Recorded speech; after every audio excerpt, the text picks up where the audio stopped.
네, 안녕하세요. 이철로 부사입니다. 직장 내 장애인식 개선 교육 매년 받지만 혹시 관심을 가져본 적이 있으신가요? 사실 그렇게 많이 관심이 가는 주제는 아닌데요. 나와는 상관없는 일이라고 생각하기 때문입니다. 앞으로 진행될 저의 강의를 통해서요. 그 생각이 조금은 바뀔 수 있을 것이라고 확신합니다.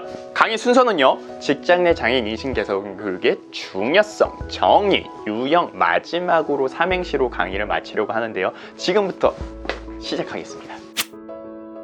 많은 분들이요, 과학의 눈부신 발전으로 인해 현대사회에서 장애 발생률이 낮아질 것이라고 생각을 하는데요. 그러나 아이러니하게도요, 교통사고 등의 증가로 오히려 장애 발생률은 높아지고 있습니다. 선천적 장애인보다는 후천적으로 장애인이 될 가능성이 상당히 높습니다.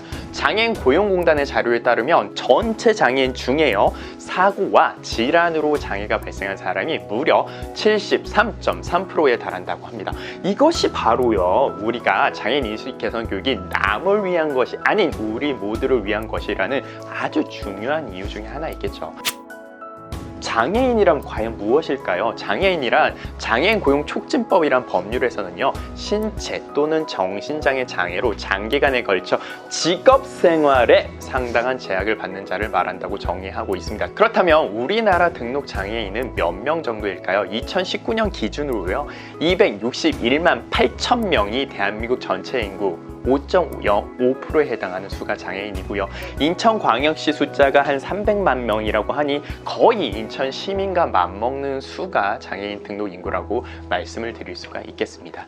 우리 눈에 잘 보이지 않아서 몰랐지만요, 장애인은요, 우리 주변 가구 6가구 중 1가구꼴로 매우 가까운 이웃 사촌이었음을 알 수 있습니다.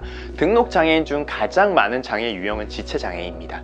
2019년 기준으로 해서요, 122만 3천 명이며 절반을 차지하고 있죠. 다음으로는요, 청각 언어 장애인, 시각 장애인, 뇌병변 장애인, 지적 장애인, 정신 장애인, 신장 장애인이 뒤따르고 있습니다. 2019년 하루 교통사고량이 629건인 것에 비추어 보면 1위가 지체 장애인인 것이 이상하지 않을 것입니다. 여러분, 혹시요, 장애인 마크 보신 적 있으세요?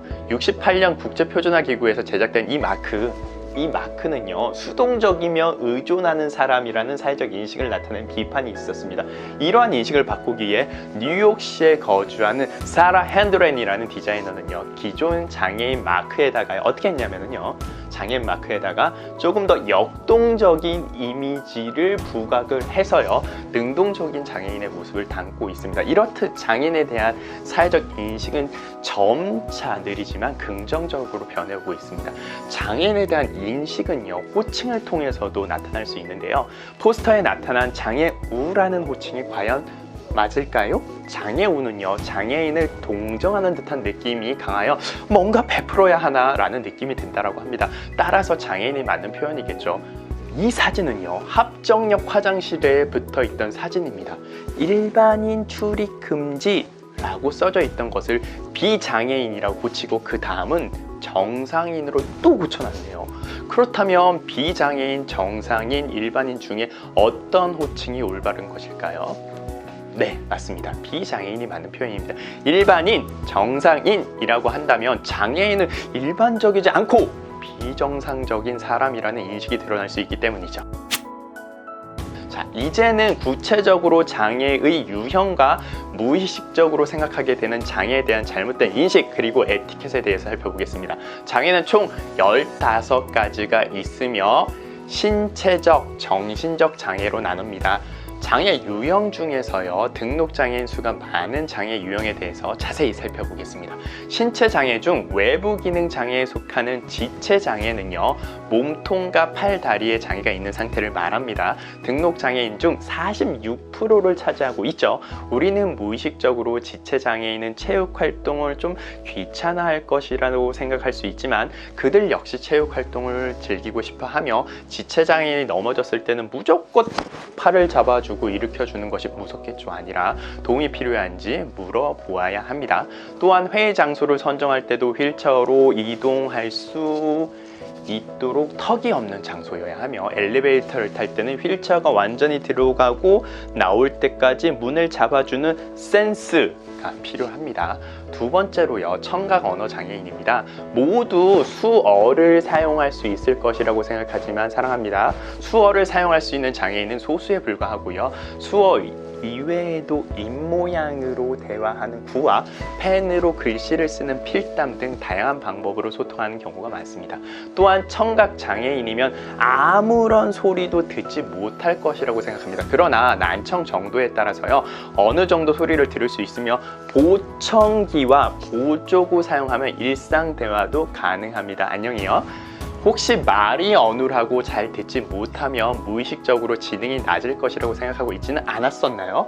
연구 결과요, 청각 언어 장애인 아동의 경우 비장애인과 동일한 지능 수준을 갖고 태어나며 후천적 교육 과정에서 장애로 인해 이해하기 힘들어서 지식 수준의 차이가 나는 것으로 밝혀졌습니다. 물론 청각 언어 장애를 극복하고 명문대를 졸업하고 대기업에서 훌륭히 다니시는 그런 분들도 있으시죠. 시각 장애는요, 눈의 모든 기능상의 장애를 총칭하는 말입니다. 선천적인 장애와 백내장 같은 질환 또는 이물질의 침입으로 시각 장애가 발생을 하는데요, 등록 장애인 중 9.6%를 차지하고 있으며 전부 보이지 않는 전맹은요 오히려 적다라고 하고요, 대부분은 저시력 장애인입니다.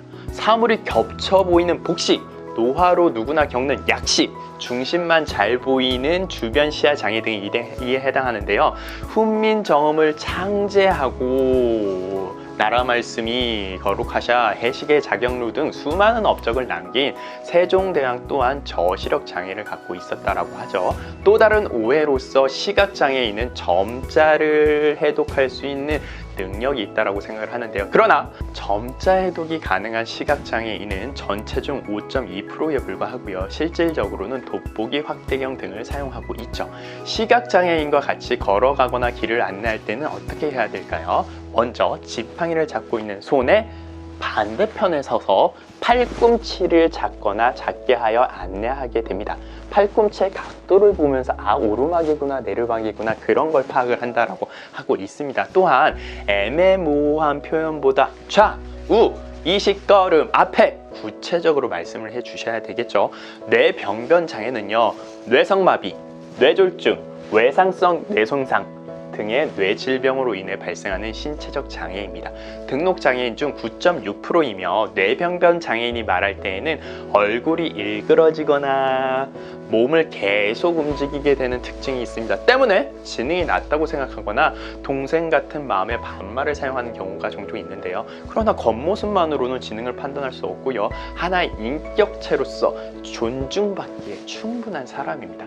대화할 때는요, 어눌한 발음과 버벅임으로 말을 잘 이해할 수 없는 경우가 생길 수도 있는데요, 이때는 그냥 넘어가기보다는 다시 한번 말씀해 주시겠습니까? 음료수에 미리 빨대를 꽂아 주시는 이런 센스 필요하시겠죠. 신장 기능이 떨어진 경우 혈액 내 노폐물을 걸러내는 기능을 할 수 없기 때문에 혈액투석 또는 복막투석을 받아야 한다고 합니다. 혈액투석을요, 일주일에 3회 정도 1회당 4시간이 소요된다고 하니 어마어마한 고통이시겠죠. 투석을 해야지만 남은 신장 기능을 제대로 유지할 수 있으실 거고요. 이렇기 때문에 투석할 시간을 배려해야 돼서 자유출퇴근제를 실시하는 등 시간적 배려가 필요하다고 말씀드릴 수가 있겠네요. 자, 지금까지 장애 유형과 잘못된 인식 등에 대해서 살펴보았는데요. 이 중요한 내용을 잘 기억할 수 있도록 두 문자를 한번 만들어 보았습니다. 두 문자. 네. 제가 빠른 속도로 한번 말씀을 드려보도록 하겠습니다. 지네가 TV를 시청하면 언어와 안면의 외부적 손상이 남고 신신호흡 및 간장 내의 지적 자정 능력을 감소시킨다. 무슨 소리를 하시는 거예요? 다 같이 읽어볼까요? 지네가 TV를 시청하면 언어와 안면의 외부적 손상이 남고 신신호흡 및 간장 내의 지적 자정 능력을 감소시킨다. 억지라고요? 네, 맞습니다. 억지. 그러나 암기에 도움이 돼서요. 마지막으로요, 강의 자료를 준비하면서 보게 된 한 장애인의 인터뷰를 바탕으로 만든 삼행시를 또 강의를 마무리하려 합니다. 다 같이 오늘 한번 띄워볼까요? 장난하지 마세요. 애처로워하지 마세요. 인간입니다. 우리 모두 똑같은 한 걸음 뒤로 물러나면 사람이 보입니다. 함께해요. 지금까지 저희 강의였고요. 혹시 강의 중에 궁금한 것이 있다면 자유롭게 질문 남겨주세요. 강의를 듣고 나니 직장 내 장애인분들을 나와 별반 다르지 않은 한 사람으로 볼 수 있는 시각이 생기셨나요? 앞으로도 직장 내에서 장애인분들을 보면 오늘 들은 오해들과 에티켓을 기억하고 장애인분들을 대해주셨으면 좋겠습니다. 지금까지 이철 노무사였습니다. 감사합니다.